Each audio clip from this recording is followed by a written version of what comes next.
Investment అంటే ఏదో గాల్లో వచ్చేస్తే టపక్కమని ఇలా పడిపోదు కదండి, అలా ఎవరికి రాదులేండి. రాదు కదా. అంటే నేను అనేది ఇన్వెస్ట్మెంట్ వచ్చింది అంటే it's not something that will drop down and then you just start getting money. It's an industry that is been built. Industry ఎప్పుడైతే బిల్డ్ అవుతుందో దాంట్లో జాబ్స్ వస్తాయి, direct employment what we talk about, and also దానికి సపోర్టివ్గా ఉండేటువంటి industries నుంచి కూడా jobs వస్తాయి. ఆ గవర్నమెంట్ ఉన్నప్పుడేమో ఆ రకంగా చెప్పారు, ఈ గవర్నమెంట్ ఉండగానే ఐఎమ్ నాట్ డీవియేటింగ్. నేను అది ఎప్పుడు మాట్లాడాను, అండ్ ఇంకొక 6 నెలలు అయితే వాళ్ళ టైం ఫ్రేమ్, వాళ్ళ టైం కూడా అయిపోతుంది. వాళ్ళు అప్పటికి అధికారంలోకి వచ్చి 4.5 సంవత్సరాలు.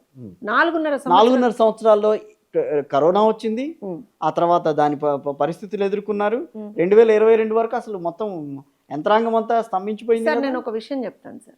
2019లో వాళ్ళు అధికారంలోకి వచ్చారు. 19 తర్వాత 20 అంటే అన్ ఇయర్ లేటర్ కరోనా వచ్చింది. సరే, all the states suffered, not only AP.